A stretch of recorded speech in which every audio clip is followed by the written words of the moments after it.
Boa noite a todos. Meu nome é Mônica, eu sou psicóloga de formação, sou diretora de saúde mental aqui do município de Cajazeiras, e cumprimento a todos os vereadores, parabenizar a Alisson, pelo evento, pela significância desse tema, e que hoje eu tenho a experiência no município como coordenadora de saúde mental, de todos os CAPs, a diretora de saúde mental. Cada CAPs tem uma coordenadora, uma gestora local. Eu sou a diretora, todos os CAPs dos 15 municípios aqui da região, sendo que Cajazeiras é referência para 15 municípios. Então, assim, eu elenquei algumas coisas aqui para falar um pouquinho, para não estender muito o tempo de vocês, e falar também da situação hoje. Realmente, as drogas é um tema muito complicado, é um desafio gigante para a gente, como profissional de saúde e de saúde mental. Eu estava até conversando com pessoa ali, na plateia, e estava dizendo o quanto é difícil a gente trabalhar. Como a companheira falou da casa, não é impossível. Já presenciei vários casos, inclusive um caso bem tradicional aqui em Cajazeiras, digamos, de um usuário de rua, em situação de rua, que hoje está com a família, hoje está recuperado, graças ao trabalho da equipe do CAPS, o trabalho também da polícia, que ajudou a gente, que, infelizmente ou felizmente, em algumas situações a gente precisa ter a contenção física, que a gente chama. Temos dois tipos de contenção, física e química. Então, assim, eu presencio isso, a gente presencia isso como profissional. Isso é muito difícil, ver a família presenciando tudo aquilo, ver uma família presenciando uma internação compulsória, que é a internação involuntária, que a gente recebe muitas demandas no município, ou seja, o usuário, ele, para ser internado, à força, digamos, usando uma linguagem popular. Isso é muito difícil de se ver.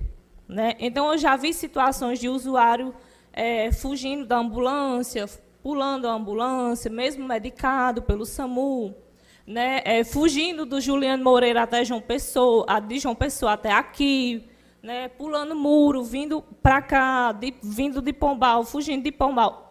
Enfim, várias situações difíceis. Então, eu elenquei aqui as políticas públicas para a prevenção. Muitas pessoas falaram em prevenção aqui, não é isso? Então, isso digamos que é o começo de tudo, a prevenção. Por quê?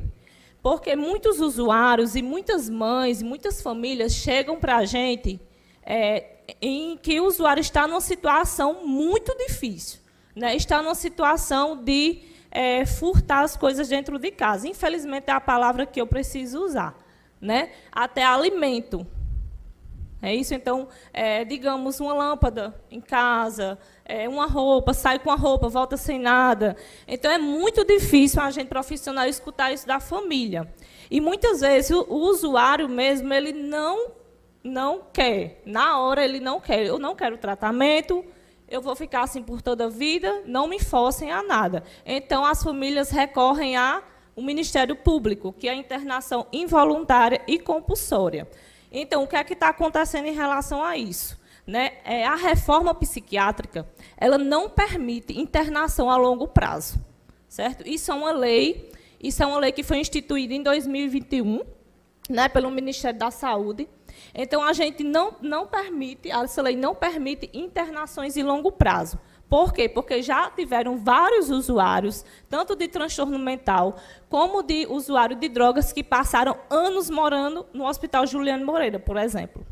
Então, algumas pessoas com transtorno mental passaram 37 anos morando no Juliano Moreira. Então, é uma vida inteira internada a longo prazo. Então, essa reforma psiquiátrica, ela veio para desfazer isso, desfazer essa questão de internações a longo prazo. Então, o que é que a gente tem hoje a oferecer? A gente tem o CAPS AD3, né? É o CAPS que funciona 24 horas. Aqui em Cajazeiras foi instalado o CAPS, certo? 24 horas, porém não foi feita a transição ainda, porque o Ministério da Saúde ele não está disponibilizando o recurso no momento para transformar esse CAPS em CAPS 24 horas. Né? Então, a gente está realmente com esse problema. Né, a gente já correu atrás, já temos a estrutura física, porém, o Ministério da Saúde ele não está disponibilizando esse recurso agora. Então, esse CAPS, para se transformar em CAPS 3, a gente precisa realmente de um custeio mensal. Né? Então, só para vocês terem uma ideia, um custeio do Ministério da Saúde, para sustentar um CAPS 2, que é o que a gente tem hoje, é R$ 39 mil, certo? Então, esse valor, 30% é num profissional médico, psiquiatra, e os demais profissionais da equipe. Então, é pouco o recurso para sustentar um serviço que requer alimentação, requer profissional, requer uma estrutura física, requer a questão do sistema de informação para alimentar, porque senão não vem recurso. Então, isso é a dificuldade que a gente tem, a questão financeira também. E como a colega falou, para isso não acontecer e não gerar ônus para o município, para a saúde, a gente tem que trabalhar com prevenção. Porque até chegar o CAPS, realmente, é uma linha de cuidado muito grande e que essa linha de cuidado requer custeio. Não é verdade? Então, o que é que a gente pode trabalhar? Com prevenção. Prevenção nas escolas, né, desde pequeno. Por quê? Pequeno, monte, tem criança usuária de droga? Tem. Frank está aqui, né, para poder, inclusive, a gente estava até conversando ali o quanto é difícil você cuidar de um adolescente usuário de droga, né, pegar uma criança e ser sujeito a conversar sobre uma internação compulsória com um adolescente ou com uma criança. Criança de 10 anos, criança de 12 anos. Veja o quanto é difícil. A gente passou por uma situação muito difícil ultimamente, que um pré-adolescente, né, 12 anos, Frank? 12 anos, ele passou por vários serviços da rede. Não só aqui em Cajazeiras, que a gente aqui em Cajazeiras tentou fazer um trabalho para não gerar tanta exploração para o adolescente, né, em termos de questão de ser humano. Né, mas essa linha de cuidado foi até João Pessoa. Então, ele realmente deu uma volta em vários serviços. Por quê? Por causa da reforma psiquiátrica, que não permite, e a lei do ECA também não permite que um jovem, um adolescente, seja internado 1 ano, 2 anos, 6 meses.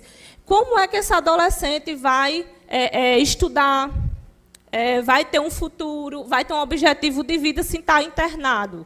Então, isso é muito complicado. A gente acredita, né, muitas vezes, por falta de conhecimento da sociedade, acredita que é só vir internar, passar 6 meses, sair e tudo certo. Não é assim, infelizmente.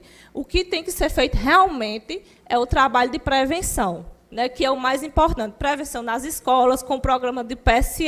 O que é PSE? Programa de Saúde na Escola, que o Ministério da Saúde implanta nos serviços, né, porque é para trabalhar com prevenção.